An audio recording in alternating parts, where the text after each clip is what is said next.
Hi everyone, I'm Hong Liang from Zhejiang University. Today my topic is the program sensitive energy allocation for fuzzing. As we all know, fuzzing is a popular technique for exploring vulnerability. And we are going to quickly revise the way mutation-based fuzzing works.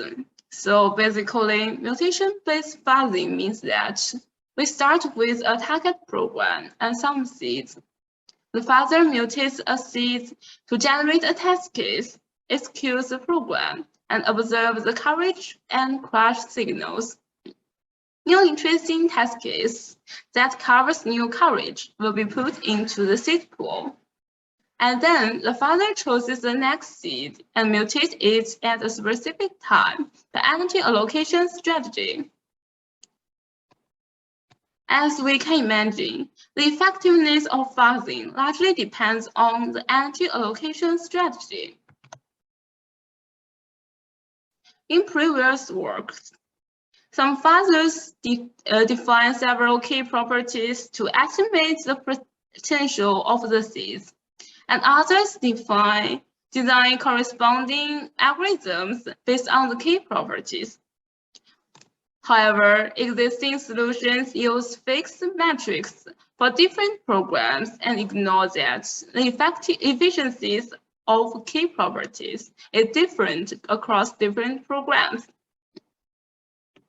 We provide the following case studies to demonstrate the insights.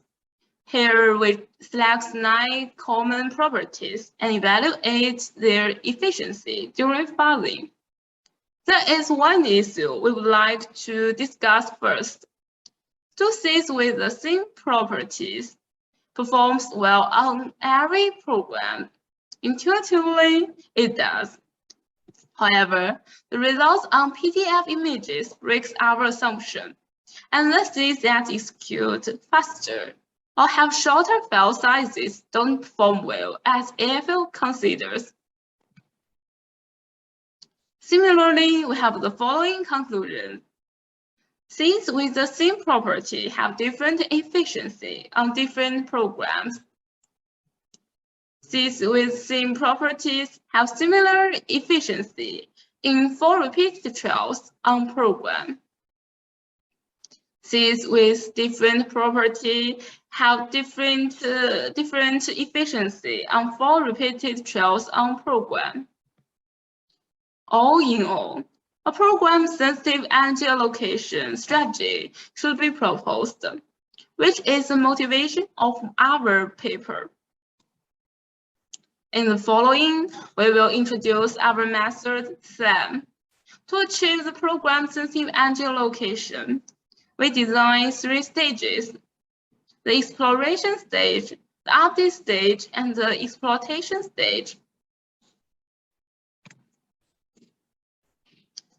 In the exploration stage, SLAM normally mutates the seeds in the original queue, and then it stores new interesting test cases and records their property values. Finally, SLAM updates seeds based on their potential performance. After the exploration stage, SLAM enters the update stage. In this stage, SAM updates the property values of each seed field, empties all the seed fields in all the property queues, and reconstructs all the property queues. After reconstructing all the property queues, SAM enters the exploitation stage to perform energy allocation. Specifically, SAM statistically selects a property queue according to the fuzzing efficiency of the property and mutates the seed fields in the property queue. In addition, we also define 70 kinds of properties, design seed replacement strategy, and design the property adaptive energy allocation. We define the properties from 3 perspectives: Basic properties related to the seed files, properties of the triggered basic block, and properties of the triggered trace bits. The details for each property can be found in the paper. Researchers can also expand the property definition easily. A new structure has been proposed in order to store the values of the above properties for each seed and provide the infrastructures for the seed replacement. For a new seed, SLAM records its property values and calculates checksum by hashing the seed's trace bits. As we can see, the index of our hash table is a checksum, and each entry records a seed that triggers unique trace bits. In this way, SLAM can fast locate the seeds and only modify the data stored in the seed file node, saving the computational overhead of the seed replacement. As for seed replacement, SLAM finds the top 3 most efficient properties according to their frequency on the high-efficiency seeds. The high-efficiency seeds are the seeds with the interesting property, which generate the most interesting test cases in the original queue. Suppose the frequency of each property and tested JCDK is like the following. So SLAM will choose the compare const number, the bit number as the top 3. Note that we do not count the frequency of the interesting property in the seed replacement. Then SLAM calculates the temporary score of a seed file on one of the top 3 most efficient properties by comparing its property value with the best performance. Here, we also take JDK as an example. The potential score calculation has been shown here.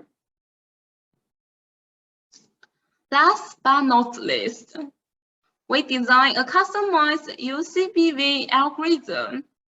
Since SLAM is supposed to stack the property queues containing the efficient seeds more times and improve the fuzzing performance, the queue selection problem can be regarded as a multi-armed bounds problem.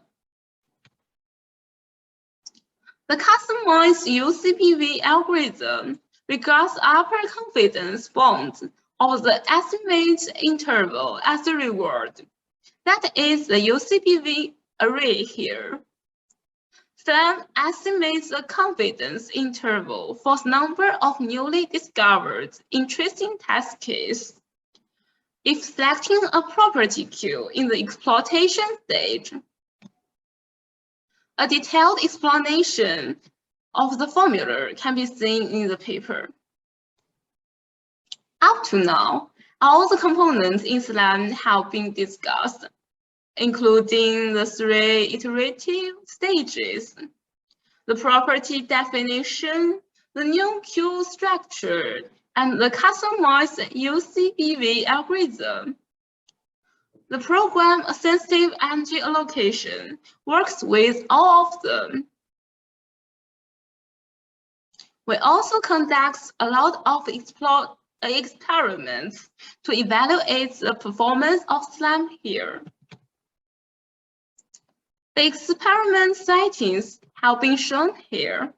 Each evaluation lasts for 120 hours and is repeated for 20 times. Before performance testing, we should design the appropriate property queue length. We choose 4 different length ratios, and the results show that SLAM performs best with a length ratio of 4/10. As for vulnerability discovery, we use the unique vulnerabilities reported by a dry sanitizer to measure the vulnerability discovery performance of each fuzzer. SLAM finds the most unique vulnerabilities, 231 in total, which is 44 more than the second one. We further analyze new unique vulnerabilities, and also SLAM finds more new unique vulnerabilities than others. We list the number and types of new unique vulnerabilities, which are only found by SLAM and are missed by other fuzzers here. We also analyze several POCs of these new unique vulnerabilities, along with their original QCs. We can find that the POCs are generated by the seeds, which will be assigned less mutation energy in traditional energy allocation algorithms. For instance, some will assign more energy to the number 1 and the number 4 seeds, since they are in multiple property queues, but other fuzzers will not, due to the long property. For discovered vulnerabilities, we record the published CV IDs found by each fuzzer, and SLAM achieves the best performance on CV discovery. For coverage, we use the line coverage reported by AFLCOM to measure the coverage performance of each fuzzer. SLAM performs better than others on most programs. We also utilize Google Fuzzbench to evaluate fuzzers' coverage performance, and the feedback shows that SLAM performs the best on standardized benchmark. We analyze the effectiveness of the energy allocation algorithm and find that only implementing the property queue constructions cannot significantly improve the performance. And our customized UCBV algorithm can improve the performance and find more vulnerabilities. We also verify the effectiveness of seed replacement and find that it improves the age coverage of a fuzzer. Although SLAM performs well, researchers still have a lot of opportunities to improve it, such as how to make better use of energy allocation strategies between different stages and how to estimate the quality of each seed. We have open sourced the prototype of SLAM, which can be found on GitHub. That's all. Thanks for listening.